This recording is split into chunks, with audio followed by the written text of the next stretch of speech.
ನಮಸ್ತೆ ಮಿತ್ರರೇ, ಇವತ್ತೊಂದು ರುಚಿಕರವಾದ ಕ್ಯಾಬೇಜ್ ರವಾ ರೊಟ್ಟಿ ಮಾಡೋಣ. ಈ ಕ್ಯಾಬೇಜ್ ರವಾ ರೊಟ್ಟಿ ಮಾಡುವಾಗ ನನಗೆ ನನ್ನ ಚಿಕ್ಕಂದಿನ ನೆನಪು ಬರ್ತದೆ. ನಾವು ಸಣ್ಣವರಿದ್ದಾಗ ರೇಷನ್ ಶಾಪ್ಗಳಲ್ಲಿ ಹೆಚ್ಚಾಗಿ ಈ ರವೆಯನ್ನು ಕೊಡ್ತಿದ್ರು. ಅಂದರೆ ಸ್ವಲ್ಪ ಕಡಿಮೆ ರೇಟ್ನಲ್ಲಿ ರವೆ ಮತ್ತು ಮೈದಾ ನಮಗೆ ದೊರಕ್ತಿತ್ತು. ಆಗ ಹೆಚ್ಚಾಗಿ ನಾವು ಅದನ್ನು ತಂದಿಟ್ಟು ಸಂಜೆ ಶಾಲೆಯಿಂದ ಬಂದ ಕೂಡಲೇ ರವಾ ಮತ್ತು ಮೈದಾವನ್ನು ಸೇರಿಸಿ ಅದರೊಟ್ಟಿಗೆ ಏನಾದರೂ ವೆಜಿಟೇಬಲ್ಸ್ಗಳಿದ್ದರೆ ಕಟ್ ಮಾಡಿ ಹಾಕಿ ಒಂದು ರುಚಿಕರವಾದ ರೊಟ್ಟಿಯನ್ನು ತಯಾರಿಸಿ ನಾವು ತಿಂತಿದ್ದೆವು. ನಮ್ಮ ಅಮ್ಮ ಸ್ಕೂಲಿಂದ ಬರುವಾಗ ಅವರಿಗೆ ಸಹ ರೆಡಿ ಮಾಡಿ ಇಟ್ಕೊಳ್ತಿದ್ದೆವು. ಆಗ ನಮಗೆ ಗೊತ್ತಿರಲಿಲ್ಲ ಮೈದಾ ಆರೋಗ್ಯಕ್ಕೆ ಒಳ್ಳೆಯದಲ್ಲ ಅಂತ. ಈಗೆಲ್ಲ ಯಾವುದು ವಸ್ತುಗಳು ಒಳ್ಳೆಯದು ಕೆಟ್ಟದು ಎಲ್ಲ ಅವೇರ್ನೆಸ್ ಎಲ್ಲರಿಗೆ ಸಹ ಉಂಟು. ಹಾಗಿರುವಾಗ ಇವತ್ತು ನಾನೊಂದು ಕ್ಯಾಬೇಜಿನ ಒಂದು ರವಾ ರೊಟ್ಟಿಯನ್ನು ಮಾಡಿದ್ದೇನೆ. ಬಹಳ ರುಚಿಕರವಾಗಿ ಬರ್ತದೆ. ಯಾರೆಲ್ಲ ನನ್ನ ಚಾನಲನ್ನು ನೋಡ್ತಿದ್ದೀರಿ, ಯಾರೆಲ್ಲ ಇನ್ನೂ ಸಬ್ಸ್ಕ್ರೈಬ್ ಮಾಡಿಲ್ಲ ದಯವಿಟ್ಟು ಸಬ್ಸ್ಕ್ರೈಬ್ ಮಾಡಿ ಸಪೋರ್ಟ್ ಮಾಡಿ ಅಂತ ಹೇಳುತ್ತಾ ಬನ್ನಿ ಈ ರುಚಿಕರವಾದ ಹಾಗೂ ಆರೋಗ್ಯದಾಯಕವಾದ ಕ್ಯಾಬೇಜ್ ರವಾ ರೊಟ್ಟಿ ಹೇಗೆ ಮಾಡುವುದು ಎಂದು ನೋಡೋಣ. ಮಿತ್ರರೇ, ಇವತ್ತು ಕ್ಯಾಬೇಜ್ ರವಾ ದೋಸೆ. ಈ ಕ್ಯಾಬೇಜನ್ನು ನೋಡಿ ಸಣ್ಣದಾಗಿ ಹೆಚ್ಚಿಟ್ಟುಕೊಂಡು ಇದರ ನೀರನ್ನು ಆರಲಿಕ್ಕೆ ನಾನು ಬಿಟ್ಟಿದ್ದೇನೆ. ಸ್ವಲ್ಪ ಸಹ ನೀರು ಇದರಲ್ಲಿ ಇರಬಾರ್ದು. ಎಲ್ಲ ಚೆನ್ನಾಗಿ ನೋಡಿ, ತುಂಬ ಸಣ್ಣದು ಹೆಚ್ಚೋದು ಬೇಡ, ಹದಾದಲ್ಲಿ ಹೆಚ್ಚಿದರೆ ಆಯಿತು. ನೋಡಿ, ಇದನ್ನು ಪಕ್ಕಕ್ಕೆ ಇಟ್ಕೊಳ್ಳೋಣ. ಇಲ್ಲಿ 150 ಗ್ರಾಮ್ಸ್ನಷ್ಟು ರವೆ ತೆಗೆದುಕೊಂಡಿದ್ದೇನೆ ನಾನು. ಇನ್ನು ಇಲ್ಲಿ 1 ಅಥವಾ 2 ಚಮಚದಷ್ಟು ಅಕ್ಕಿಯ ಹಿಟ್ಟು. ಅದು ನೀವು ಎಷ್ಟು ಸಹ ತೆಗೆದುಕೊಳ್ಬೋದು, ಸ್ವಲ್ಪ ಹೆಚ್ಚು ಸಹ ತೆಗೆದುಕೊಳ್ಬೋದು, ಕಡಿಮೆ ಸಹ ತೆಗೆದುಕೊಳ್ಬೋದು. ಆದರೆ 1 ಚಮಚ ಹಾಕಲೇಬೇಕಾಗ್ತದೆ. ಸ್ವಲ್ಪ ಕೊತ್ತಂಬರಿ ಸೊಪ್ಪನ್ನು ಚೆನ್ನಾಗಿ ಕಟ್ ಮಾಡಿದ್ದು ಚಾಪ್ ಮಾಡಿಟ್ಟಂದ್ರೆ, ಸ್ವಲ್ಪ ಕರಿಬೇವಿನ ಸೊಪ್ಪು, 1 ಚಮಚ ಜೀರಾ, ಸ್ವಲ್ಪ 1 ಕಾಯಿ ಮೆಣಸನ್ನು ಸಣ್ಣ ಸಣ್ಣದಾಗಿ ಹೆಚ್ಚಿಟ್ಟುಕೊಂಡಿದ್ದೇನೆ. ಇನ್ನು 4 ಚಮಚದಗಳಷ್ಟು ತೆಂಗಿನ ತುರಿ, ಇದು ರುಚಿಯನ್ನು ಕೊಡಲಿಕ್ಕೆ. ಮತ್ತು ಉಪ್ಪು ಬೇಕು. ಈಗ ಮೊದಲಿಗೆ ನಾವು ಇದಕ್ಕೆ ಉಪ್ಪನ್ನು ಹಾಕೊಳ್ಳೋಣ. ರುಚಿಗೆ ತಕ್ಕಷ್ಟು ಉಪ್ಪು, ಹೆಚ್ಚು ಹಾಕಲಿಕ್ಕೆ ಹೋಗಬೇಡಿ, ಯಾಕಂದರೆ ಕ್ಯಾಬೇಜಿಗೆ ಸಹ ಹೆಚ್ಚು ಉಪ್ಪು ಬೇಡ ಆಗ್ತದೆ. ಈ ರವಾ ಖಾಲಿ ಸಹ ಮಾಡ್ಬೋದು ನಾವು, ಸಜ್ಜಿಗೆ ರೊಟ್ಟಿ ಅಂತ ನಾವೇನು ಕರಿತೇವೆ ಅದರೊಟ್ಟಿಗೆ ಈ ಕ್ಯಾಬೇಜ್ಗಳನ್ನೆಲ್ಲ ಮಿಕ್ಸ್ ಮಾಡಿದರೆ ಬಹಳ ರುಚಿಕರವಾಗಿ ಬರ್ತದೆ. ಸೊ ಈಗ ಇದನ್ನು ಚೆನ್ನಾಗಿ ನಾವು ಒಮ್ಮೆ ಮಿಕ್ಸ್ ಮಾಡುವ.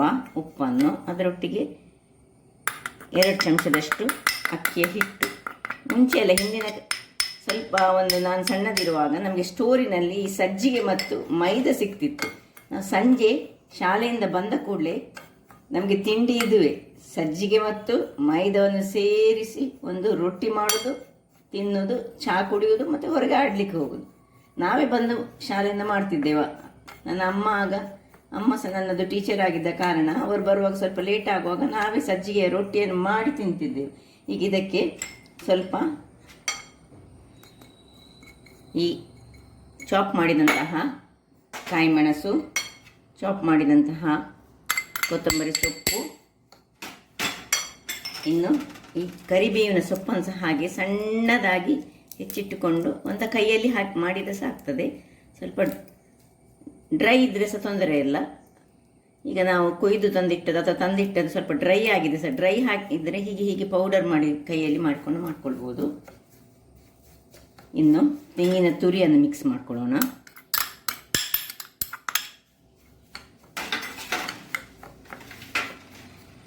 ಇನ್ನು ಕೊನೆಯದಾಗಿ ಈ ಹೆಚ್ಚಿಟ್ಟಂತಹ ಕ್ಯಾಬೇಜನ್ನು ಮಿಕ್ಸ್ ಮಾಡಿ ಮತ್ತೆ ನಾವು ನೀರನ್ನು ಸೇರಿಸ್ಕೊಳ್ಳೋಣ. ಯಾಕೆ ಹೇಳಿದರೆ ಕ್ಯಾಬೇಜ್ ಸ್ವಲ್ಪ ನೀರು ಬಿಡುತ್ತದೆ, ಅದರಿಂದಾಗಿ ನಾವು ಎಷ್ಟು ನೀರು ಬೇಕಂತ ನಮಗೆ ಗೊತ್ತಾಗೋದಿಲ್ಲ ನೋಡಿ. ಅದರಿಂದಾಗಿ ಮಿಕ್ಸ್ ಮಾಡಿ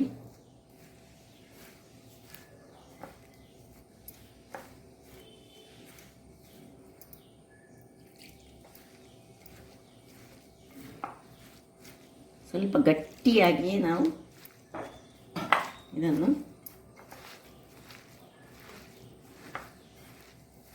ಹೀಗೆ ಮಿಕ್ಸ್ ಮಾಡಿ ಒಂದು 10 ನಿಮಿಷ ಹೀಗೆ ನೆನೆಯಲಿಕ್ಕೆ ಬಿಡಲಿಕ್ಕೆ ಉಂಟು ನಮಗೆ. ಮತ್ತೆ ನಾವು ನೋಡಬೇಕು, ಯಾಕೆ ಹೇಳಿದರೆ ನಮಗೆ ಇದು ಗಟ್ಟಿಯಾದ ಇದು ಅಂಶ ಬೇಕು. ಇದರದು ಗಟ್ಟಿ ರೊಟ್ಟಿ ನಮಗೆ ತಟ್ಟಲಿಕ್ಕೆ ಉಂಟಲ್ಲ, ಅದರಿಂದಾಗಿ ಅದೇ ತುಂಬ ಗಟ್ಟಿದ ರೊಟ್ಟಿ ಅಲ್ಲ, ಸ್ವಲ್ಪ ನೀರಿನಲ್ಲಿ ನಾವು ಹೀಗೆ ತೆಗೆದು ಇದನ್ನು ಹೀಗೆ ತಟ್ಟಿಕೊಳ್ಳೋದು. ನೋಡುವ, ಈಗ ಇದನ್ನು ಇನ್ನು ಸ್ವಲ್ಪ ನೀರು ಹಾಕ್ಕೊಳ್ತೇನೆ ನಾನು. ಯಾಕೆ ಹೇಳಿದ್ರೆ ರವೆ ಸಹ ಉಬ್ಬಿ ಬರಬೇಕಲ್ಲ, ರವೆ ನೆನೆಯಬೇಕು. ಇದರೊಟ್ಟಿಗೆ ಚೂರು ನೀನು ಹಾಕ್ಕೊಳ್ತಿದ್ದೇನೆ. ಇನ್ನು ಮುಚ್ಚಳವನ್ನು ಮುಚ್ಚಿ ಒಂದು 10 ನಿಮಿಷ ಇದನ್ನು ಹೀಗೆ ಬಿಡೋಣ. 10 ನಿಮಿಷಗಳ ನಂತರ ನಮ್ಮ ಕೆಲಸ.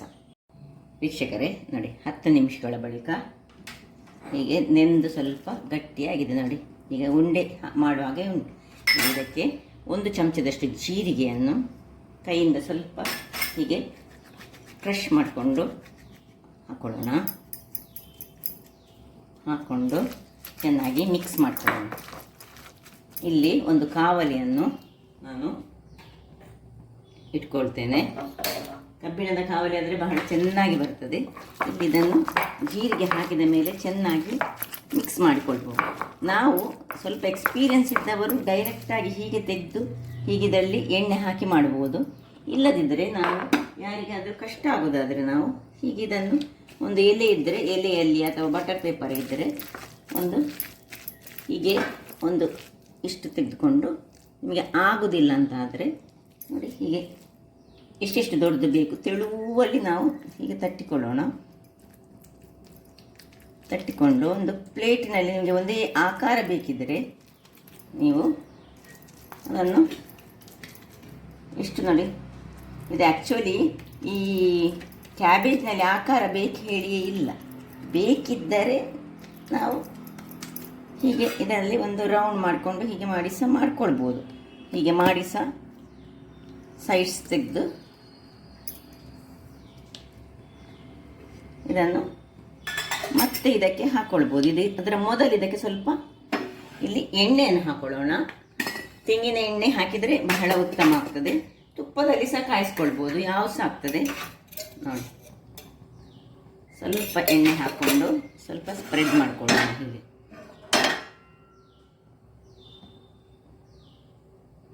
ಎಲ್ಲ ಕವರ್ ಆಗಲಿ.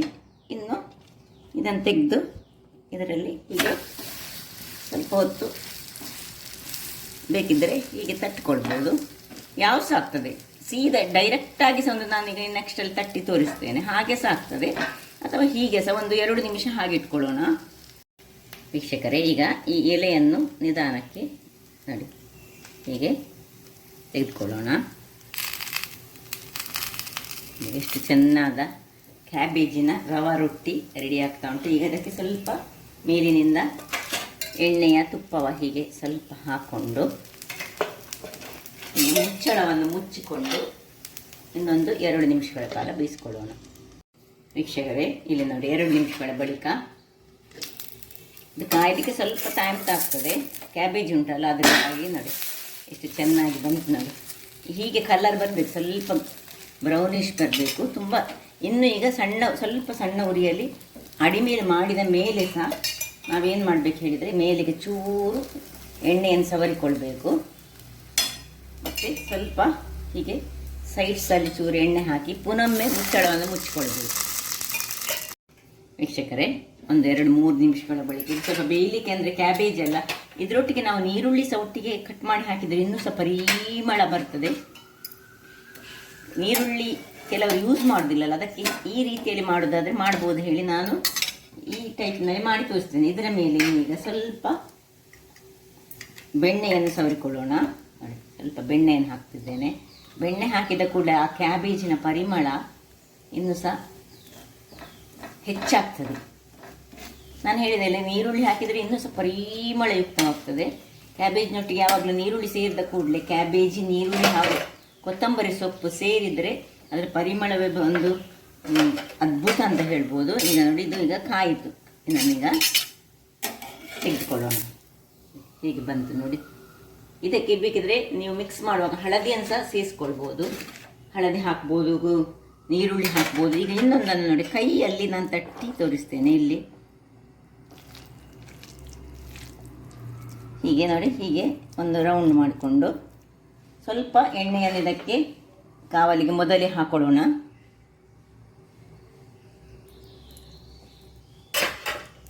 ನಿಧಾನಕ್ಕೆ ಎಣ್ಣೆಯನ್ನು ಇದು ಮಾಡಿಕೊಂಡು, ಕೈಯಲ್ಲಿ ತಟ್ಟಲಿಕ್ಕೆ ಅಭ್ಯಾಸ ಇದ್ದವರು ಕೈಯಲ್ಲಿ ರೌಂಡ್ ಮಾಡಿಕೊಂಡು ಹೀಗೆ ತೆಳುವಲ್ಲಿ ತಟ್ಕೊಳ್ಬೋದು.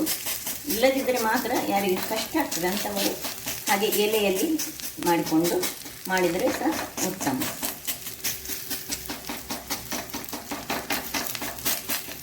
ಎಷ್ಟು ತೆಳು ಆಗ್ತದೆ ನಿಮಗೆ ತಟ್ಟಲಿಕ್ಕೆ ಅಷ್ಟು ತೆಳುವಲ್ಲಿ ನಾವು ತಟ್ಟಿಕೊಂಡ್ರೆ ಆಯಿತು. ಸ್ವಲ್ಪ ಕೈಗೆ ಬೇಕಿದ್ರೆ ನೀರನ್ನು ಸ್ವಲ್ಪ ತಾಗಿಸಿಕೊಂಡು ಹೀಗೆ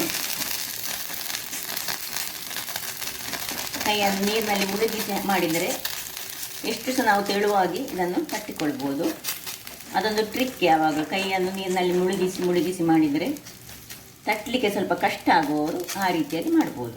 ಈಗ ಮೇಲೆ ಎಣ್ಣೆ ಹಾಕಲಿಕ್ಕಿಲ್ಲ, ಮುಚ್ಚಳವನ್ನು ಮುಚ್ಚಿಕೊಂಡು ಬೇಯಿಸ್ಕೊಳ್ತೇನೆ, ಮತ್ತು ಆಗ ಮಾಡಿದ ರೀತಿಯಲ್ಲಿ ಮಾಡೋದು. ವೀಕ್ಷಕರೇ ಇಲ್ಲಿ ನೋಡಿ, ಇದು ಎರಡನೇ ರೊಟ್ಟಿ ಆಗ್ತಾ ಇರಲಿ ಇಲ್ಲಿ ನೋಡಿ ನಮ್ಮದು ಮೊದಲಿದ್ದು ಬಾಳೆ ಎಲೆಯಲ್ಲಿ ತಟ್ಟಿದ್ದು ನೋಡಿ ಎಷ್ಟು ತೆಳುವಾಗಿ ಬಂದಿದೆ ನೋಡಿ. ರುಚಿ ಸಹ ಅಷ್ಟೇ ಬಹಳ ಚೆನ್ನಾಗಿರ್ತದೆ. ಇದನ್ನು ಚಟ್ನಿ ಒಟ್ಟಿಗೆ ತಿನ್ಬೋದು, ಸಾಂಬಾರಿನೊಟ್ಟಿಗೆ ತಿನ್ಬೋದು, ಅಥವಾ ಒಂದು ಪೀಸ್ ಬೆಣ್ಣೆಯನ್ನು ಹೀಗೆ ಮೇಲೆ ಹಾಕಿಕೊಂಡು ತಿಂದರೆ ಬಹಳ ರುಚಿಕರ. ಹಾಗಾದರೆ ನೋಡಿದ್ರಲ್ಲ ವೀಕ್ಷಕರೇ, ನನ್ನ ಈ ಕುಕಿಂಗ್ ಚಾನಲ್ ನಿಮಗೆ ಇಷ್ಟ ಆದರೆ ಬೋಳೂರು ಸುವರ್ಣ ಚಾನಲನ್ನು ಲೈಕ್ ಮಾಡಿ, ಶೇರ್ ಮಾಡಿ, ಹಾಗೂ ಸಬ್ಸ್ಕ್ರೈಬ್ ಮಾಡಿ, ಹಾಗೂ ನನ್ನ ಇನ್ಸ್ಟಾಗ್ರಾಮ್ ಪೇಜನ್ನು ಫಾಲೋ ಮಾಡಿ. ಧನ್ಯವಾದಗಳು.